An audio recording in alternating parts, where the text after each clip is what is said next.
Hello, TheLadyKeziah here. This video is from my heart to yours.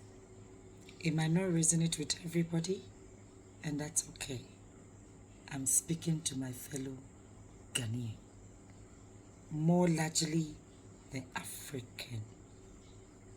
So, a bishop friend of mine brought me his devotionals for next year to edit because he knows I do that. Unfortunately, I got to 1st of January to begin with, and what I read was, why we need God is because none of us has the capacity to transform our lives, to get a good life, and that's why we need God. And that's the basic reason why we are supposed to stick to Him through all things. And I was, wait a minute. This is no more the Keziah you used to know. This is Keziah 2.0, where my paradigms have shifted, where I don't believe in religious bullocks anymore. If God that you claim called you on a telephone number that I don't know, He created us in His image and likeness and didn't input in us the capacity to transform our own lives, then why are we here in the first place? And what kind of a father would be saddened that his children require, deserve, request a better life? Because when we become better, we'll forget about him. What kind of a father will that be? So you are telling us that when we pray and nothing is happening, it is because God knows that when He gives us that kind of life, we would backslide. We will no more be His children. Is that it? What is the meaning of that? So of course I told him I can't be a part of that. He is looking for me to edit by way of syntax and semantics, but I can't be a part of this to my fellow African to read and accept, believe that he or she has no capacity to transform his or her life. And I don't get it. I don't get it. Is this what the God thing and the God factor means to us? That we take pride in letting people feel and think that they need God because they can't make anything better out of their own lives without God. Is that it?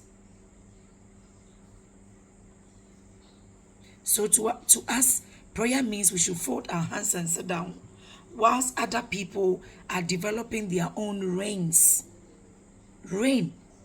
Developing their own reigns, building moon and sun out of technology. We are here thinking that the reason why we need God is because we don't have the capacity. None of us has the capacity to transform our lives. No wonder a lot of people are still believing in miracles and magic and praying. Do you know the kind of fasting some of us have done? And the prayer we have prayed until we get to work, until we use the brain God gave us, until we take action. I know, I don't know about you, my dear one, but I know my life is at where it is because of my choices, decisions, and the courage I didn't have to do what was expected of me at certain point in my life. So after 50, if I am begin all over again, and you are telling somebody 20 who has the energy, the skill set, the tenacity, the spontaneity to transform his or her life, that they can't make anything happen for them if they don't have God, if they don't stick with God, then what are we doing to people? So really it broke my heart. Paradigms are shifting, my dear one.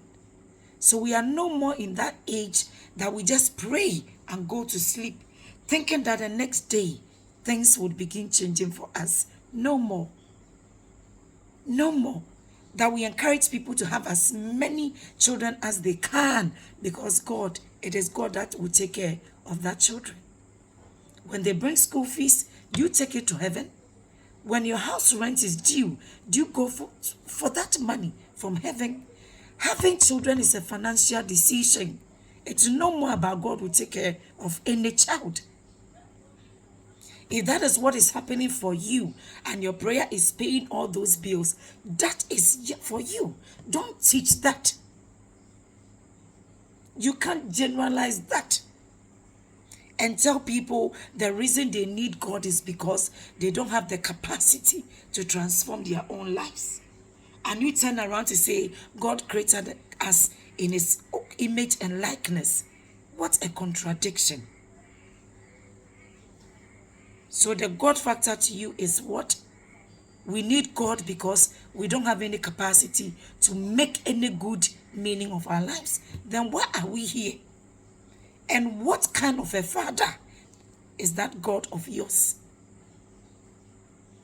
That he created us in his image and likeness, but never gave us the capacity to make any meaningful life. So when we pray and the prayers are not answered, it is because he knows that when he answers those prayers, we'll backslide. A father who would create us in his image and likeness and will never desire that we become better. So we'll just pray, waiting for him. Listen, preachers, men of God, you need to tell us, give us answers, because souls are bleeding. People have prayed, fasted, gave everything they had, and nothing worked for them. People have become broken. Some have died out of poverty. Their children are still struggling. So stop preaching this to people and equip them with knowledge for them to know if they are created in the image and likeness of God, then they have the capacity to choose the life they want and to walk in it. Choose it, therefore, the life they want. And don't tell anybody that the reason they need God is because without God, nothing good could happen for them and with them. So they'll fold their hands and just be there, thinking that manna will still fall for them to eat. No. So it really got me disturbed. And if this is what we are teaching, no wonder people are so struggling. And yet Sunday after Sunday, they are under our care and nothing is happening to them. Nothing is happening for them. And they are blaming God at the end of the day. They have the capacity to transform their lives. It is in us. It is in us. It is in us. So my dear one watching, you have the capacity to transform your life. And your God will not be disappointed because you get a better life. And if anybody tells you, if you get a better life, you forget about God, that person is a liar. They are living in 5-star mansions. And even your house rent you can't pay. And they are telling you when you have a transformed life, you forget about God. Why haven't they forgotten about God? They travel in business class and first class. You can't even pay your ticket for any holiday. Even in your own home, you are struggling to feed your children. And yet they are telling you when you have good life, you forget about God. They haven't forgotten about God yet. They are showcasing God. Upon all their luxury, they haven't backsliding. And you think it's normal for you to be poor because that poverty would enable you to go to heaven. So you are living miserable here because when your life transforms, you forget about God. Why has their lives transformed? Why are they living good life? Giving good life to their children and children's children. Building for them, creating legacies for them, and they haven't forgotten about God yet. Please think, and know that your children equally deserve the best that this life can offer them. But that wouldn't happen because you only pray and fast. It would happen when you take action, have an agenda for your life and begin working that agenda. So this is the Lady Keziah. If you haven't subscribed to my YouTube channel yet, then do so that when I upload a video, you would have access to. You get notified. I talk about the difficult and yet necessary conversations that we need to have, because nobody will transform our lives for us. If we take no action, we get no results. That wouldn't be the fault of God, not even any devil. It would be because we never went to work to get that transformed life that you and I desire. Until I come your way again in my next video, much love and blessing.